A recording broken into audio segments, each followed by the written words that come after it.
Thank you and good evening, everybody. Can I start by acknowledging the traditional owners and custodians of the lands in which we hold this event this evening and pay my respects to the elders, both past and present.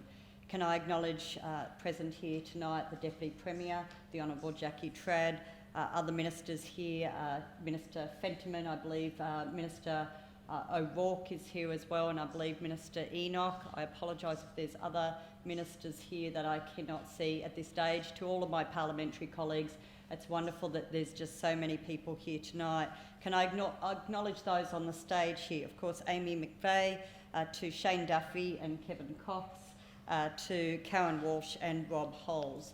This is an important conversation to be having, and it's certainly the right time to be having this conversation.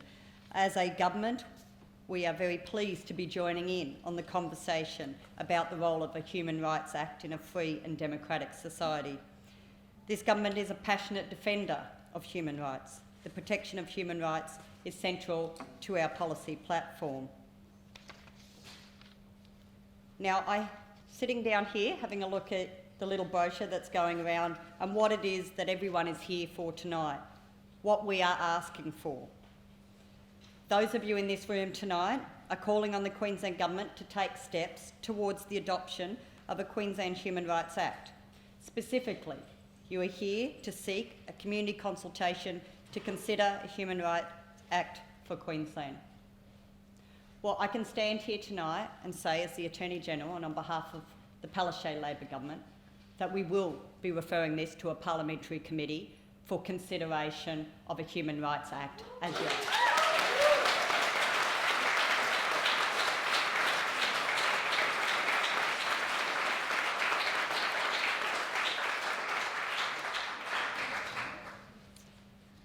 We are also committed to consulting widely on issues to ensure that all groups and interests in the community have a voice and their views are taken into account. We have not been sitting idle for our first 6 months. Since coming to office, the Palaszczuk government has announced and started to implement a number of human rights law reforms in my portfolio as Attorney-General and Minister for Justice. The government has committed to reinstating legislation that provides couples of any gender the option to participate in formal, recognised civil partnership ceremonies.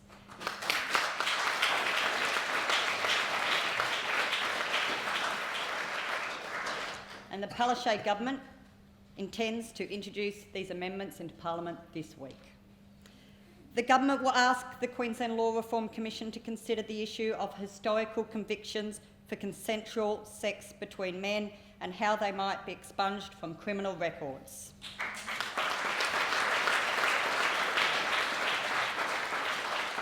An expert committee will also be set up to consider the implications of legislating to make the age of consent uniform for lawful sexual activity. This government intends to introduce legislation to ensure that non-violent sexual advances are excluded from the ambit of the defence of provocation other than in exceptional circumstances. And the Palaszczuk government's Commission of Inquiry into Organised Crime is looking at all aspects of illegal criminal activity committed by gangs and organised crime groups, not just bikies. The VLAD Legislation Task Force is looking at the large suite of legislation that targeted criminal motorcycle gangs and which was passed under the previous LNP government with very little public consultation or scrutiny, pushed through the Parliament in a matter of hours. Well, the terms of reference require the task force to consider whether the 2013 legislation has been effective in fighting organised crime and whether it strikes the right balance between community safety and protecting individual civil liberties. You can get that balance right, and that's what we intend to do with the review of the VLAD task force. This government has committed to revoking the unfair and ineffective changes made by the previous government to the youth justice system. This includes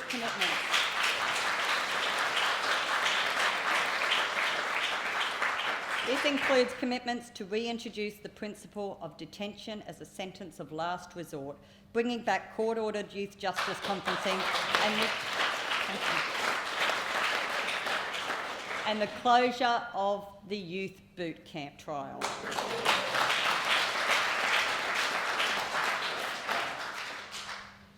In terms of 17-year-olds in custody, we have already been consulting on this issue in line with our election commitment, that 17-year-olds who have 6 months or more to serve will not be automatically transferred to an adult corrective services centre as the LNP dictated.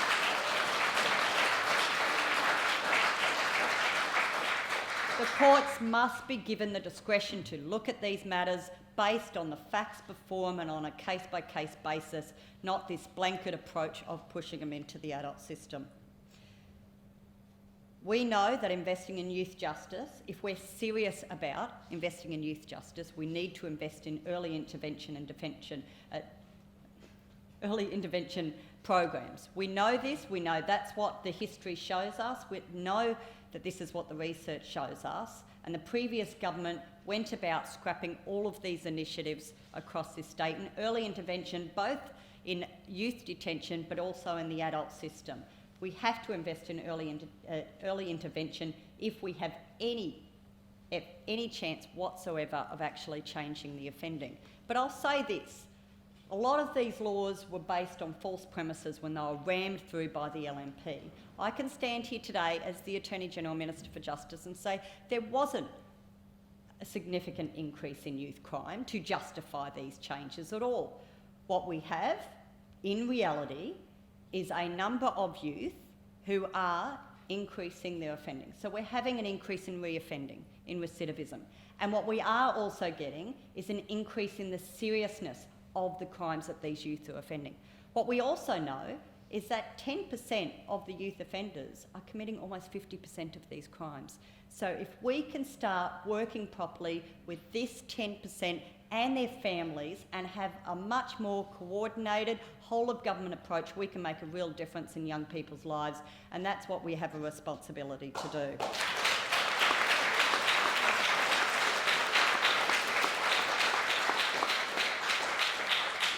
Now, we know living in a home free from violence is a fundamental human right that all Queenslanders deserve.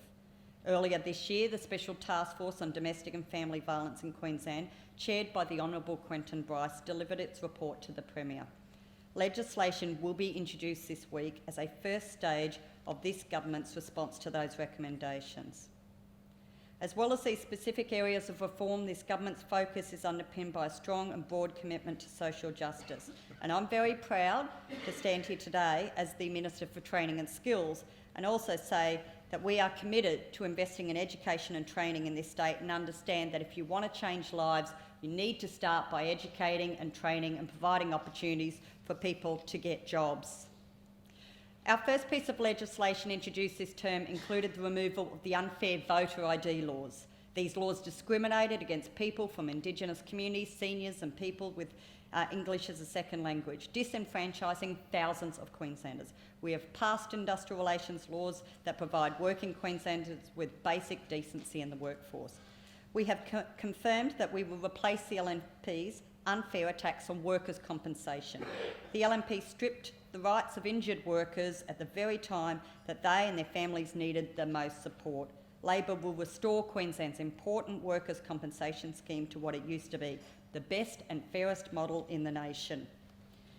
Examining the possibility of a Bill of Rights in Queensland is another government commitment.